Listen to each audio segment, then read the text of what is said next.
We are the Literate Nerds, and today I am joined by my good friend, singer, songwriter, and horror scribe, Kasey Lansdale.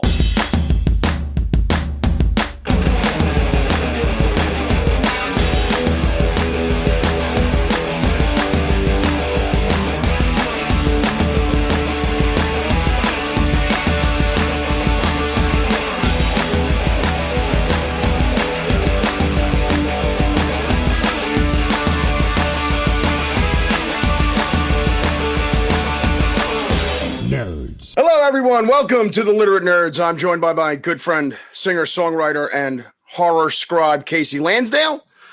Before we get to the near mint to poor condition segment, wherein we discuss both a positive and a negative story in the world of nerd news, let's talk about what your latest project is, Kasey. Hey, Pat. Thanks for having me. How fun. Come on. It's, please, this is an honor. No, it's great, and it's kind of funny because right now, obviously, it's such a weird time. So normally I'd be saying, well, I've got some new music and in a way that's true. But right now, my newest project is that I'm just doing a lot of writing. I've got a couple short stories that have come out in the last 6 months, as well as a few that are pending, if you will. And I think the one I'm most excited about is there's a Larry Block collection. And it's called Collectibles, and that's coming out from Subterranean Press. And I have a story in there called Resonator. And so that I think I'm most excited about that. I couldn't tell you why, but you'll see when you read it. It has a musical element as well as, of course, the fiction. So that's on the immediate forefront, as well as a lot of other projects that I'm doing kind of behind the scenes. That's so cool that you're in a book. It's a tribute book to Lawrence Block, I'm guessing. Well, he's editing it. Oh, he's the editor of it. Yeah. Oh, so let me tell you, I stood in line to get him to sign my books at a convention. Back when we did conventions, and and I was there just kind of vibrating, like, oh my gosh, Larry Block, and we started talking, and he said, "You started writing a little bit, right?" And I said, "Yeah." And we talked about his daughter Jill, and she'd written a book, and I'd read her book a while back. And he said, "Well, I'm doing a collection. Would you like to submit a story for it? Your father is also submitting a story." And I said, "Yes." So it's kind of fun because it's the first time that my dad and I will be in a book that we're doing separate stories on. As opposed to a collab. Yeah, and instead of a collab. Well, and actually that's not true because we both did one for a Bill Kreider anthology that was in memory of Bill Kreider, who we all love and miss. But we actually had that come out this year. But this will be the first official collection, and I'm really excited about it because, it's great to work with my dad, but it's also kind of fun to have both of our names in the same place in different capacities as well. Yeah, well, that's fantastic. It's so nice that you're being able to, you're coming into your own as a writer. I mean, you're very well established as a singer and songwriter and performer, and you're established as a horror writer and an editor. I mean, you've been doing this forever. I mean, since you were when was the first thing you wrote with your dad? Oh. And Keith was probably the boar, not the boar, right? No, you know what? It was the companion, and the companion. I was 8. Keith was 12, and it was written for a collection from Random House called "Writers and Their Kids Write Spooky Stories." And imagine my surprise when X amount of years later, that it shall not be named, that Greg Nicotero and Brian Whitten picked it up for a Creepshow episode for their first season. So, it's kind of come full circle that one of the first things I was involved with, we were able to kind of put out. And, that unto itself is one of the coolest things because, you hear about people that don't work well with their family, but I happen to work unbelievably well with my family. And I feel very fortunate for that. So that's kind of a cool thing that I'm fortunate to be able to have. Yeah, and well, it's also very cool that, Greg Nicotero has always been a huge fan of your father's work, a huge supporter of your dad's work, and he's principally responsible for getting Bubba Hotep to happen, because if he hadn't donated his time and talent into making the the mummy suit for Bubba Hotep, that movie would never have gotten made.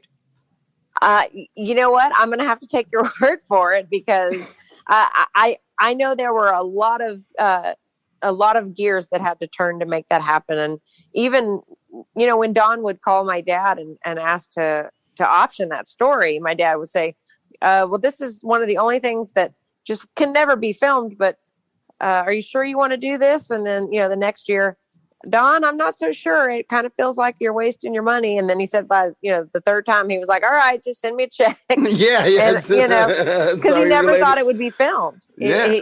Just of all the weird, quirky stories, like that seems like that would be a really hard one to film. And yet it's a little cult classic. Yeah, it's well, I mean, a lot of people consider it. I certainly consider it Bruce Campbell's best performance. I mean, I really think don't. That's right. And I mean, I don't think that, if you press Bruce, I don't think he'd necessarily disagree. I mean, it's really, that's something else. And now also the thing I wanted to mention, which we're going to swing back around to later on. Well, now your dad's got a novel that just came out this week, right? I saw an advertisement on Facebook that he's got a new book coming out. But you know what? I bet you're talking about Moon Lake, which comes out in June. You never know with my dad, because he's just churning them out left. So it's quite possible that this week he had something come out. I don't know. No, it's Moon Lake. It's exact, because I saw it on Facebook and I'm like, oh, Joe's got another book landing, which I'm just going to get added to my to read pile along next to my to read pile of Christopher Golden's books, and my to read pile of God knows how many comics and Brian Keene novels that I haven't gotten to, and Mary Signavati books. I keep on saying, I said to Aletha Martinez, who was on the show last week, which technically she's going to be on the show this week, because I'm dropping these episodes one right after the other. And Aletha's she's working on the new Wonder Woman book. And she's still doing stuff over at Marvel, and she's got more stuff. And I'm like, can all my really brilliant, talented friends just stop making so much stuff, because I can't afford to buy it. And you know what? You've been really busy yourself, so bite your tongue. Well, Kasey, it was like, a lot of people said, hey, this lockdown happens, I'm going to get my shit together and I'm going to do something creative. And I certainly haven't gotten my shit together, but I mean, I'm sticking a feather in my cap for putting the podcast together. It's really started to really gel, and Stand at Attica, of course, we're so ridiculously proud of. And you should be. Be. I mean, God, I remember coming to see you, and how many years ago was it? And you're telling me, oh, I've got this idea that I've been working on with a friend, and it's amazing how far it's come. Well, I every time we talk about how we got around to creating the book, we always mention that you and Christopher Golden both managed to get it into the hands of the right people at Boom Studios almost simultaneously, within a couple of weeks of each other. And that's how funny. They were so like, what's going on? It was Bryce. Yeah, it's coming at us from all sides. Yeah. Bryce is like, wait a minute, Kasey Lansdale sent this to us, and Christopher Golden sent this to us. Let's check it out. And we were lucky. I mean, it's and well, you had the work ready to be lucky, so it's one doesn't happen without the other. Yeah, and having, like being able to work with an artist like Amazian, he's the best of the best, and he's an absolute machine. But anyway, let's not continue talking about me. There's plenty of time for that later. And we're going to move along to near mint to poor condition. As I said, we, discuss something positive in the world of nerd news and something not so positive in the world of nerd news. Okay. First, DC on our Near Mint segment. DC is launching a massive Believe in Wonder campaign for the Wonder Woman 80th anniversary. The lineup on this is just ridiculous. You're going to have Iconic fan favorite Wonder Woman television titles are reborn in the new retro mix video, tapping into the nostalgia of Wonder Woman and featuring Gal Gadot doing the signature spin that Linda Carter made famous in the original series. DC and Warner Media are just pushing this all. We've got people involved in it include Venus Williams, Camila, and Azette Jean-Pierre, who are fashion designers. It's just so cool that they're really, really going all out. And my friend Aletha Martinez, who I mentioned before, has also got some work in this in the new Nubia book, which is gorgeous. That's awesome. Yeah, and it's Wonder Woman's been such an inspiration to to women. I mean, to me too. I love the character. I've always loved the character. She's always been so cool. And it's just nice to see that DC is really pulling out the stops for the 80th anniversary, and I'm happy. You know what? It's about time. Right, and on to might have dropped out. My mic might have dropped out for a second. Yeah, I think I lost you for a minute. Yeah, unfortunately, I have a slight tear in my mic cable because it got stuck underneath my chair the other day, and of course, I haven't been able to find a store that's got the proper kind of USB cable. Oh no! So I got to tape together a little duct tape.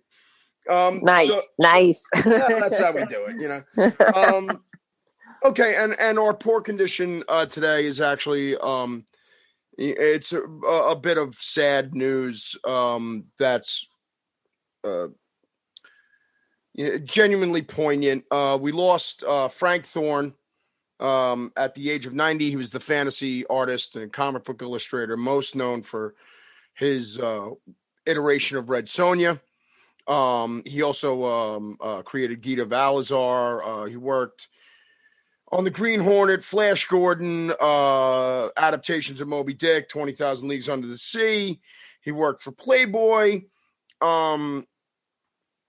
I had the pleasure of meeting Frank once with a bunch of other people I know from the business. And of course, I took pictures of everybody with Frank and didn't get a picture myself with Frank. Oh, yeah. But he was he was genuinely as kindly the old wizard as, because he was one of the guys that kind of first started cosplay.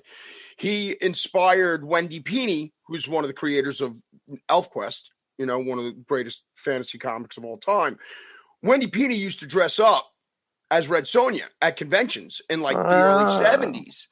And Frank Thorne would get dressed up as an old wizard, and so they kind of like started cosplay. And the other thing that's so wonderfully bittersweet about this is that Frank's wife passed on within 6 hours of his. Oh, wow. Passing. Yeah. So, we lost a great, but he went on with his his great love of his life, and he will be sorely missed. But rest in peace, Frank Thorne. Oh yeah! Wow. Yeah, it's kind of rough, right? Ugh. It's and he was, like I said, he was just such a sweet guy. But he lived to be 90 years old. His wife, I believe, was 89. They were happily married for forever. There was, if you go on Twitter or any social media and you do a search for Frank Thorne with an E at the end, and you will just see an outpouring of love for him over the last 2 days. So we're going to take a quick break. Okay. And when we come back, we're going to do a little revisit of a show from the mid-90s that I love and so few people evidently know about. And I'm really surprised that you had never heard of it, Kasey. And I have to admit, I'd never heard of it. I'd heard of the newer show by the same title, but I didn't know that there was an older show that was different by the same title. Yeah, I had just found out about the new show with that title also. But anyway, the show we're talking about is American Gothic. And we'll be right back after the jump. We are the Literate Nerds.